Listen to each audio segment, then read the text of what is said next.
Avant de vous plonger dans cette histoire troublante, prenez le temps de abonnez-vous à la chaîne, activez les notifications pour ne manquer aucune histoire sombre, réaliste et pleine de secrets comme celle-ci. Maintenant, dites-moi, d'où regardez-vous? Indiquez le nom de votre ville ou de votre pays dans les commentaires. Avant de répondre, respirez profondément, car ce qui se passait en silence chaque nuit dans ce manoir français n'aurait jamais dû être découvert. Le manoir se dressait isolé sur le flanc boisé de la colline de Saint-Aubin-des-Bois, un village français oublié même des cartes touristiques. Construit à la fin du XIXe siècle, la propriété était connue uniquement sous le nom de la Maison Rouvray, un nom que les habitants prononçaient à voix basse, comme si sa simple évocation pouvait réveiller quelque chose d'endormissant. Le jour, la maison paraissait simplement vieille, une façade de pierre noircie par le temps, de hautes fenêtres toujours closes, des jardins envahis par le lierre et des arbres qui n'avaient pas été taillés depuis des décennies. La nuit, en revanche, le manoir acquérait une autre dimension, une autre présence. Claire Moreau arriva au village au début de l'automne, alors que le brouillard commençait à s'installer dans le paysage quotidien. Historienne spécialisée dans le patrimoine architectural, elle avait été engagée pour inventorier le manoir en vue de sa possible vente. Le propriétaire, Étienne Rouvray, était le dernier héritier d'une lignée ancienne et discrète, connue pour ne jamais apparaître en public et pour avoir gardé la maison fermée pendant des années. Le contrat était clair, objectif, presque impersonnel. Pourtant, quelque chose dans l'urgence de la demande troublait Claire. Tandis qu'elle longeait l'étroite route menant aux grilles de fer du manoir, elle remarqua l'absence de bruit familier, ni oiseaux, ni insectes, ni bruissement de feuilles dans le vent. Seuls ses pas résonnaient sur le gravier humide. Le portail était ouvert, malgré l'apparente inoccupation, comme si quelqu'un attendait son arrivée. De l'autre côté de la propriété, Étienne observait depuis la fenêtre de l'étage.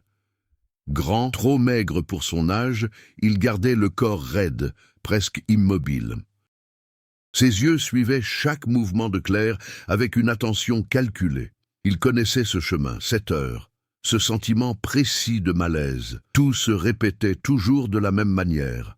Dans les archives municipales, le manoir portait la trace d'une succession d'étranges mentions, des employés démissionnant sans explication, des travaux de construction brutalement interrompus, des plaintes vagues classées sans suite faute de preuves, aucun crime officiel, aucun incident concret.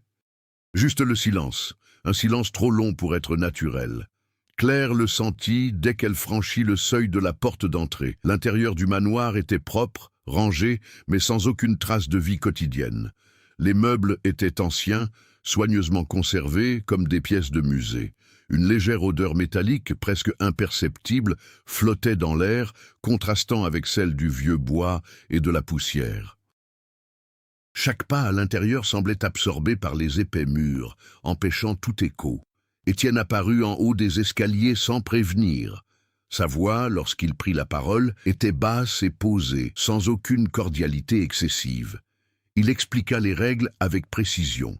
Certaines ailes de la maison étaient exclues des travaux, les horaires étaient limités et les nuitées interdites.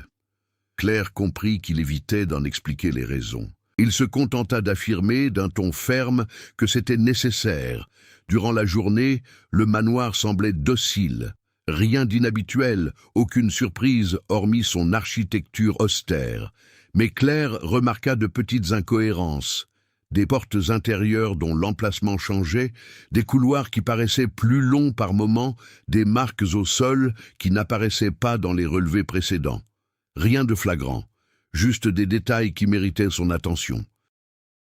Interrogés, les villageois détournèrent le regard. Certains prétendaient entendre des bruits provenant du manoir après minuit. D'autres parlaient de lumières allumées, de bruits de pas, de mouvements aux fenêtres des étages supérieurs. Aucun n'avait jamais osé s'approcher pour vérifier. Un accord tacite s'était instauré au fil des ans. Ne rien demander, ne rien voir, ne rien entendre. La troisième nuit depuis son arrivée, Claire, qui logeait dans la seule auberge du coin, se réveilla avec l'impression qu'un rituel se déroulait. Toujours à la même heure, toujours en provenance de la colline où se dressait le manoir. Ce n'était pas un son distinct, mais une vibration lointaine et constante qui se propageait dans l'air comme un murmure souterrain. Cette même nuit, Étienne descendit seul à la cave. Il portait une lampe torche, bien que l'éclairage électrique fonctionnât parfaitement. Il s'arrêta devant une vieille porte en fer, renforcée par des serrures modernes. De l'autre côté, le silence était absolu. Il prit une profonde inspiration comme quelqu'un se préparant à accomplir une obligation incontournable et posa la main sur la poignée sans la tourner. Tout est resté caché, comme toujours. Mais Claire, sans le savoir, était déjà dangereusement proche de découvrir que le silence nocturne n'était pas une absence d'activité, mais plutôt un effort continu pour empêcher que quelque chose ne soit révélé. Les jours suivants, Claire explora minutieusement le manoir. Munie d'un bloc-notes, d'un appareil photo et de vieux plans de la propriété, elle mesura, prit des notes et photographia. Le travail exigeait de la précision, mais il était impossible d'ignorer l'impression persistante que la maison ne correspondait pas tout à fait aux documents officiels. Certains murs semblaient plus épais que la normale. Certains couloirs s'arrêtaient brusquement, comme si quelque chose y avait été scellé des décennies auparavant. L'histoire de la famille Rouvray a permis d'éclaircir certains aspects de cette situation étrange. Dans les archives de la mairie, Claire a découvert que l'hôtel particulier avait été construit par Lucien Rouvray, un industriel lié aux mines et à la métallurgie de la campagne française. La fortune de la famille avait prospéré trop rapidement pour l'époque, alimentée par des contrats douteux conclus en temps de guerre et de pénurie. Pourtant, aucun scandale officiel n'a été enregistré. Les Rouvray ont toujours su agir dans les limites de la légalité, ne laissant que des traces indirectes. Étienne était le dernier de cette lignée.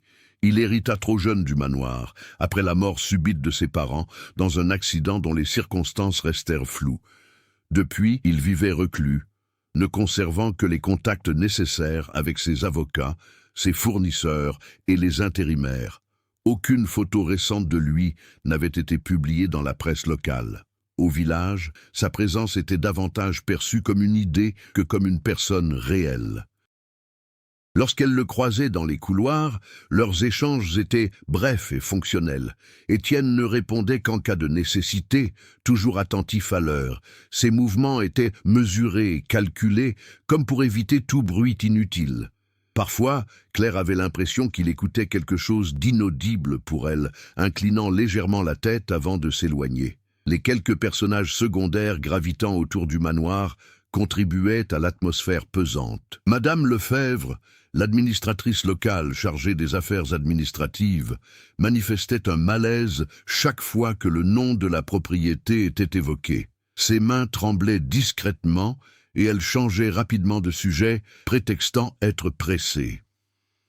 Le vieux jardinier, retraité depuis des années, se contentait de dire que la maison ne dormait jamais, sans donner plus d'explications. Le village lui-même portait les profondes traces de l'histoire française. Des rues étroites, des bâtiments en pierre, d'anciennes églises qui avaient servi de refuge lors des guerres passées. La mémoire collective y était sélective. Certains événements étaient commémorés avec précision, d'autres presque délibérément effacés. Claire comprit que le manoir appartenait à cette seconde catégorie, non pas par manque d'événements, mais par excès. Au fil des jours, de petits rituels s'installèrent. Chaque soir, Étienne fermait lui-même à clé certaines ailes de la maison. Chaque soir, à 10 heures, les lumières extérieures étaient éteintes, ne laissant apparaître que quelques fenêtres éclairées à l'étage. Claire remarqua que ces fenêtres ne figuraient pas sur les plans d'origine. À l'intérieur du manoir, l'atmosphère influençait directement le comportement de ses habitants. Le silence constant imposait la prudence dans les gestes. Le froid persistant, même par temps doux, obligeait Claire à garder son manteau. Une pression invisible planait, comme si la maison exigeait respect, discipline et surtout discrétion. L'antagonisme d'Étienne ne s'exprimait pas par la confrontation directe, mais par le contrôle. Il définissait les espaces, les horaires, les limites. Il ne menaçait pas, il imposait simplement. Claire commençait à comprendre sa motivation, préserver quelque chose. Non pas un objet de valeur financière, mais un secret profondément ancré dans la structure même du manoir, et peut-être dans l'identité même de la famille Rouvray. Claire, quant à elle, commençait à changer. Son intérêt pour les études laissait place à une curiosité insatiable. Elle se mit à examiner des documents la nuit, comparant les anciens plans avec ce qu'elle voyait pendant la journée. Les incohérences s'accumulaient. Quelque chose avait été modifié, dissimulé, remanié au fil des ans avec un soin extrême. À ce stade, il ne s'agissait plus seulement de recherche professionnelle. Le monde qui entourait le manoir, avec sa culture du silence et de l'omission, poussait Claire vers un choix inévitable. Accepter les limites imposées ou les transgresser en acceptant les conséquences.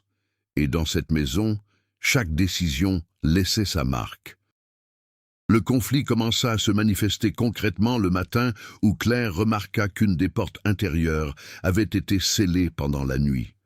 Sur le plan d'origine, cet accès reliait le couloir et à une ancienne aile de service.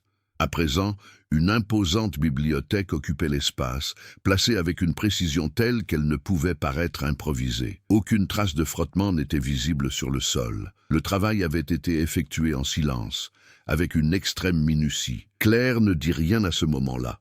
Il se contenta de documenter le changement, de photographier les lieux et de suivre l'itinéraire prévu.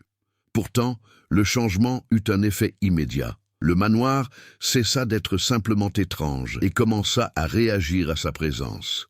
Quelqu'un observait attentivement chacun de ses mouvements, suffisamment pour intervenir.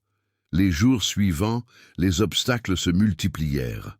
Certaines portes, auparavant accessibles sans problème, nécessitaient désormais des clés spécifiques qu'Étienne ne fournissait qu'après de longues explications. Certaines heures de travail furent réduites sans justification. Lorsque Claire demanda l'accès au registre d'entretien des installations électriques et de plomberie, elle reçut des documents incomplets, auxquels il manquait des pages précisément pour les périodes les plus anciennes. La tension entre les deux hommes s'intensifia sans confrontation ouverte. Étienne conservait un ton courtois, mais son contrôle se faisait plus rigide. Il apparaissait plus fréquemment dans les couloirs, interrompant les inspections sous prétexte de préserver les zones fragiles du bâtiment. Un jour, il s'attarda trop longtemps devant la porte d'une pièce, observant Claire en silence jusqu'à ce qu'elle s'éloigne d'elle-même. Le conflit s'envenima lorsque Claire décida d'agir en dehors du cadre prévu.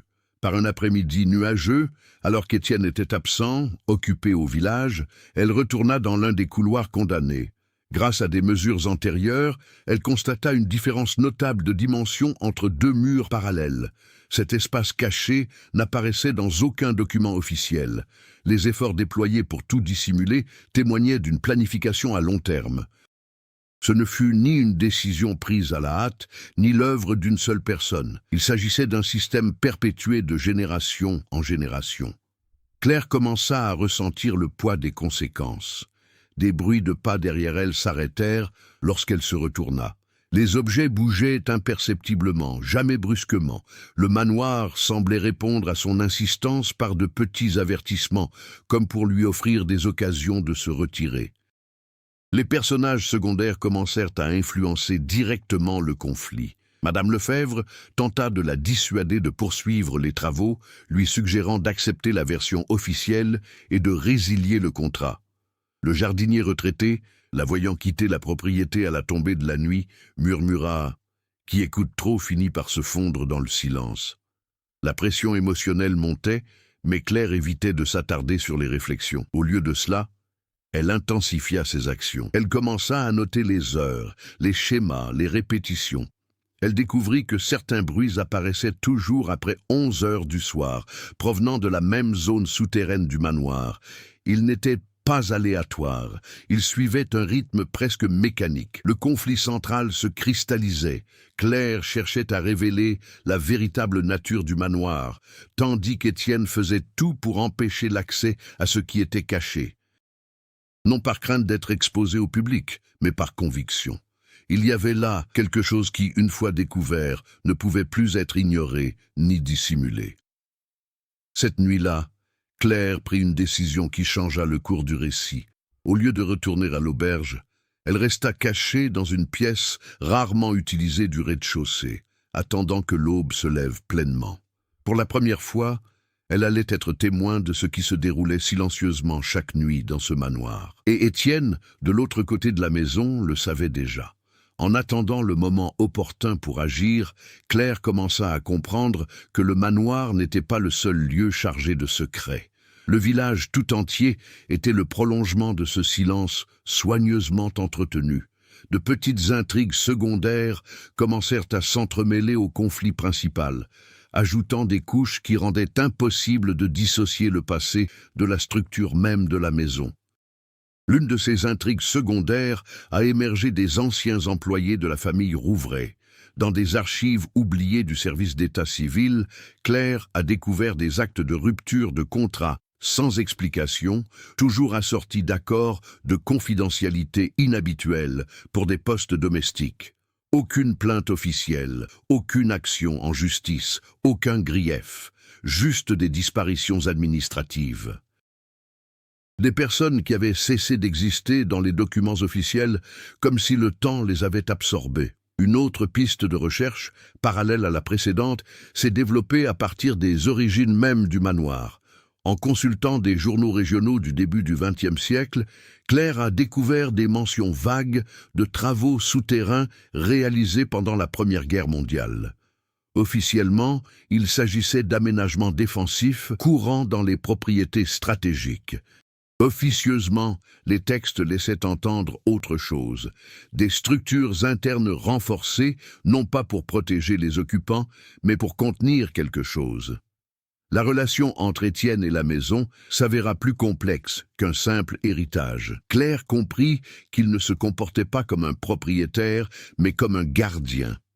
Ses habitudes nocturnes étaient rythmées par des rituels, des heures précises, des itinéraires immuables, des vérifications constantes. Il n'improvisait pas. Il suivait une routine héritée, peut-être apprise, peut-être imposée. Cette dynamique se reflétait dans le manoir lui-même. Certaines pièces semblaient ne réagir qu'à sa présence. Les portes grinçaient au passage d'Étienne, mais restaient immobiles pour Claire. Certains systèmes de ventilation anciens ne s'activaient qu'à des moments précis, toujours la nuit, toujours pendant quelques minutes. Il ne s'agissait pas de négligence, mais d'entretien actif. La pression du temps s'est intensifiée lorsque Claire a reçu la notification officielle. La vente de la propriété avait été accélérée. Le délai pour finaliser l'inventaire avait été considérablement réduit.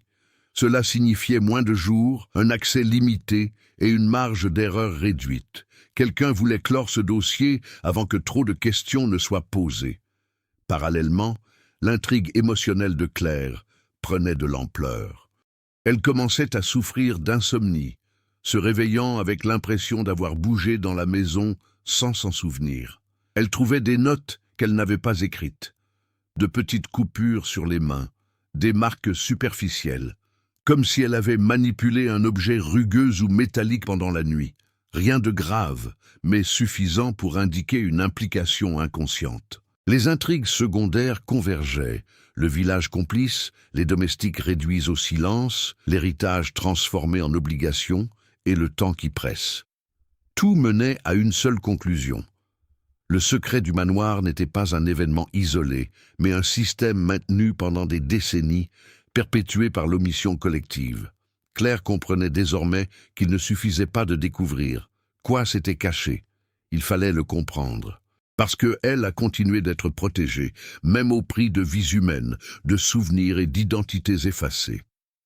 Cette nuit-là, tandis qu'elle restait cachée, attendant l'heure fatidique, Claire sentit l'atmosphère du manoir changer. Ce n'était ni un son, ni une image.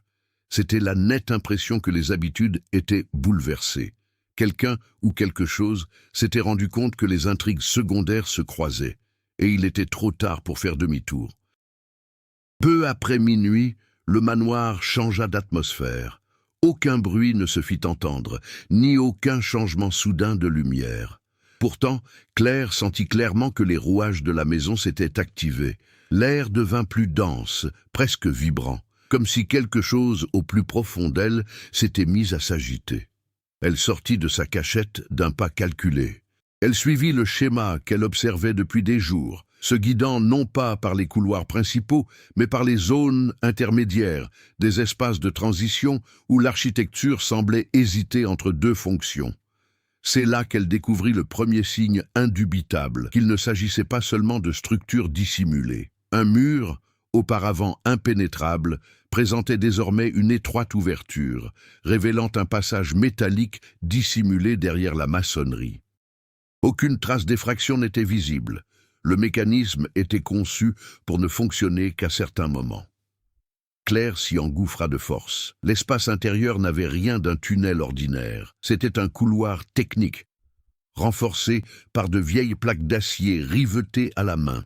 Le sol portait des traces discrètes, comme si un objet lourd y avait été déplacé à plusieurs reprises au fil des ans. L'odeur métallique qu'elle avait perçue dès le premier jour était plus intense dans cet espace clos. Au centre du couloir, Claire découvrit des inscriptions gravées directement dans la structure. Date initiale, symboles industriels. Toutes correspondaient aux périodes d'activité de la famille Rouvray. Il ne s'agissait pas de marques décoratives, mais d'indications fonctionnelles. La révélation eut lieu lorsqu'elle atteignit une vaste chambre souterraine, dissimulée sous l'aile nord du manoir. Ce lieu abritait un ancien système de confinement, adapté et modernisé au fil du temps. Il n'y avait ni cellules au sens classique du terme, ni aucune trace de violence manifeste.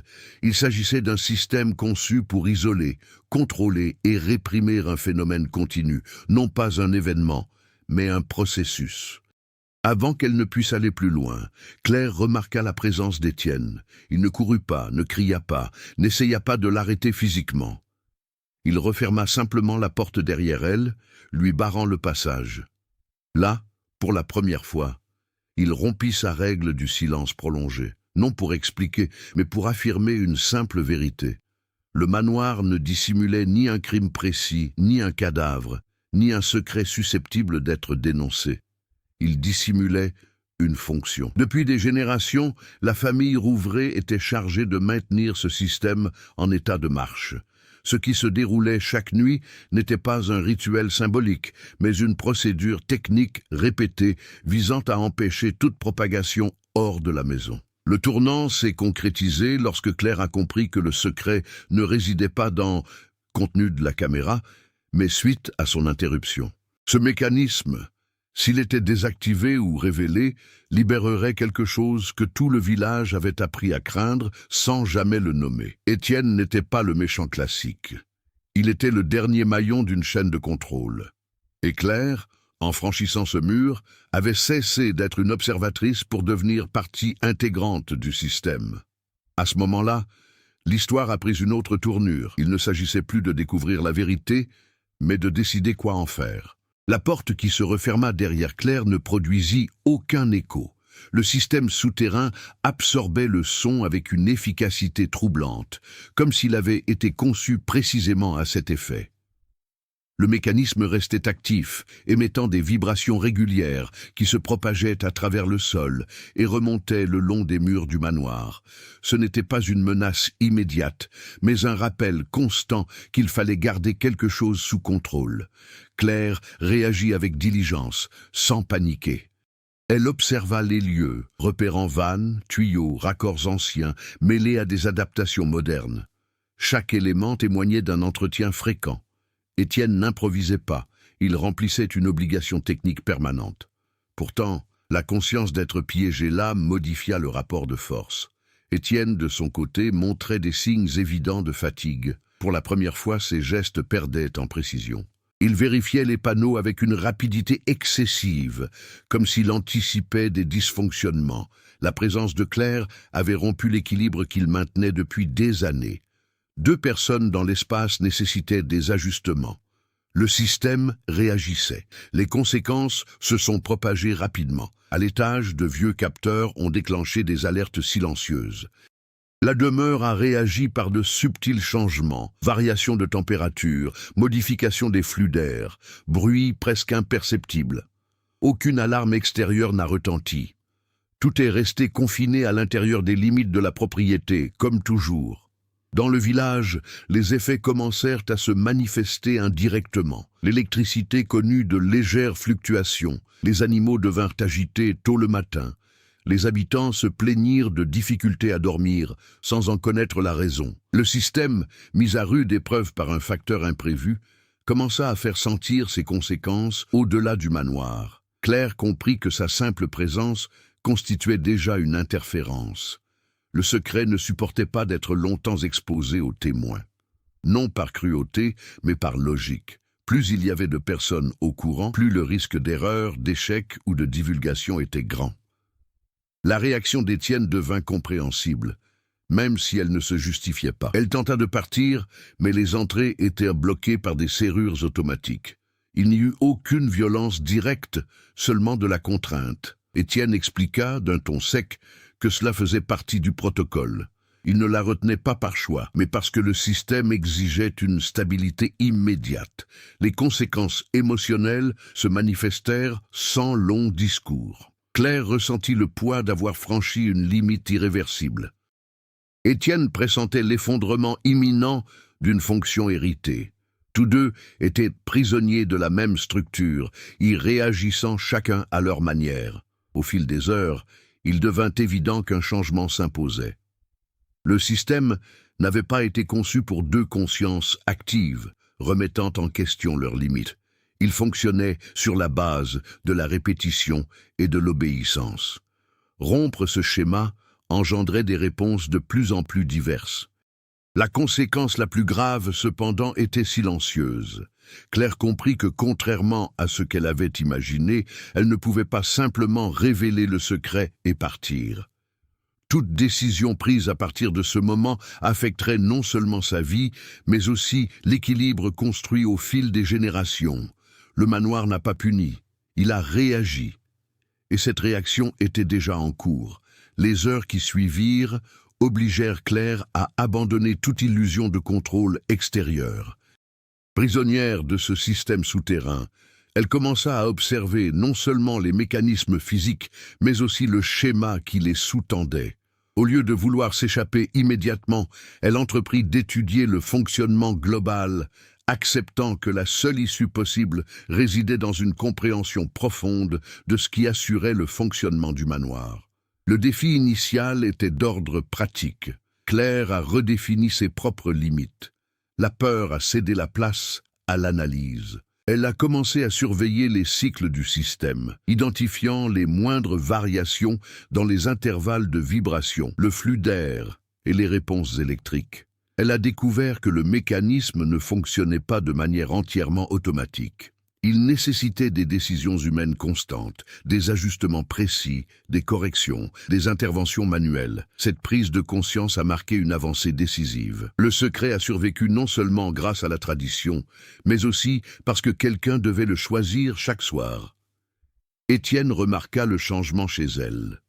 Son attitude passa de la défensive à l'observatrice, presque collaborative. Sans un mot, Claire commença à appliquer les petits ajustements qu'il faisait habituellement, anticipant les défauts avant même que les signes avant-coureurs n'apparaissent. Il ne s'agissait pas de soumission, mais d'une adaptation intelligente. L'évolution de Claire fut aussi psychologique, mais se manifesta par des actes. Elle cessa de tout consigner de manière obsessionnelle. Elle commença à privilégier ce qui avait un réel impact sur le système. Chaque décision était désormais évaluée en fonction de son impact collectif, et non par simple curiosité personnelle. L'historienne se transforma peu à peu en opératrice. Le système a réagi. Les fluctuations se sont apaisées. Le village a retrouvé une relative stabilité. Le manoir a reconnu que cette nouvelle variable était fonctionnelle et non perturbatrice. Pour la première fois depuis qu'elle avait franchi la ligne, Claire a eu le sentiment qu'on ne la tolérait plus seulement, mais qu'on avait besoin d'elle. Cette croissance engendra un nouveau défi. Claire comprit qu'Étienne était épuisé. Ses erreurs, bien que subtiles, se faisaient plus fréquentes. Le poids de décennies de responsabilités concentrées sur un seul homme commençait à peser lourd. Il n'était pas seulement un gardien, il était prisonnier de son propre rôle. Le véritable accomplissement de Claire n'a pas été de prendre le contrôle total, mais de proposer un changement structurel. Elle a commencé par redistribuer les tâches, réduire les redondances et simplifier les routines héritées devenues superflues. Elle n'a pas détruit le système, elle l'a optimisé. Ce faisant, il rompit le cycle invisible qui avait maintenu la famille Rouvray liée au manoir pendant des générations. Le rôle cessa d'être un héritage biologique et devint un rôle technique, susceptible d'être appris et finalement transmissible. Claire n'a pas vaincu le système, elle a appris à y vivre sans s'y laisser consumer. Et en grandissant de cette manière, il s'est préparé à la décision la plus difficile qu'il allait devoir prendre. Le système temporairement stabilisé, le manoir entra dans un état d'équilibre fragile. Ce n'était pas un silence absolu, mais une pause chargée d'attente. Claire comprit que cette stabilité ne pouvait durer.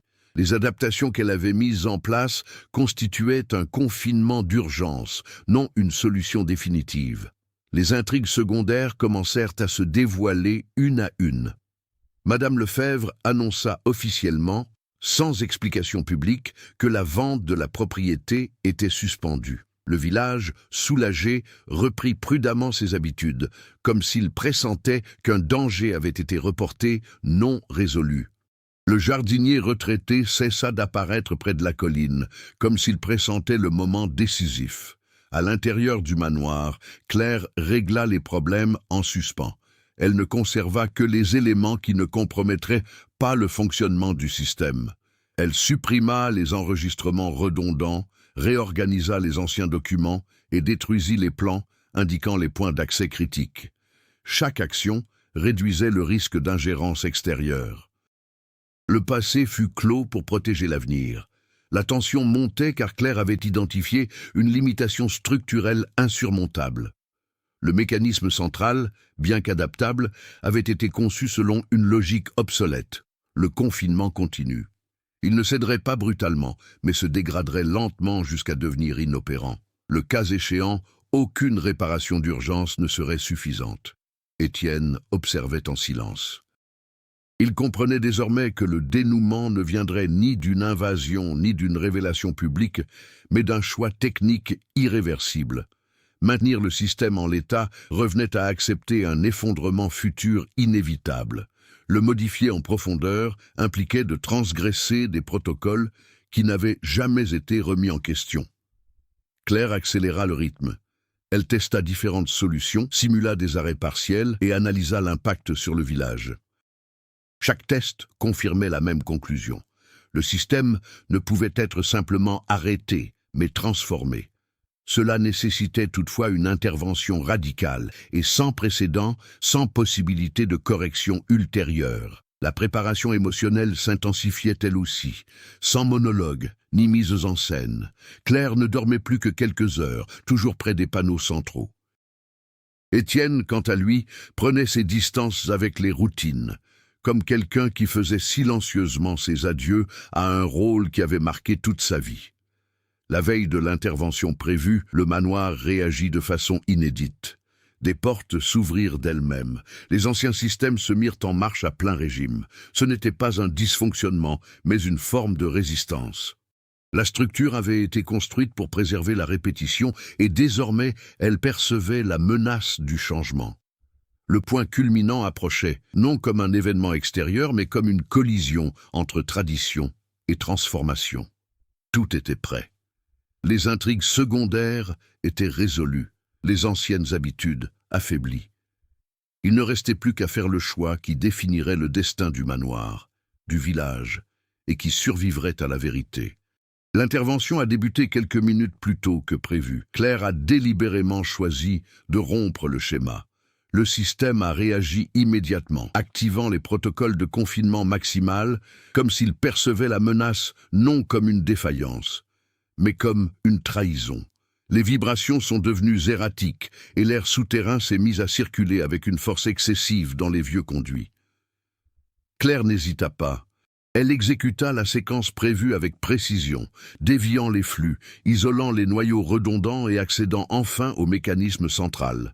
Une structure hybride de métal ancien et d'adaptation moderne, vibrante d'une énergie contenue. Aucune entité visible, aucune créature cachée. La terreur résidait dans le fonctionnement même. Étienne tenta de l'arrêter, non par la violence, mais par l'ultime recours. Il activa le protocole successoral, une procédure exigeant la présence du tuteur légitime pour valider toute modification structurelle.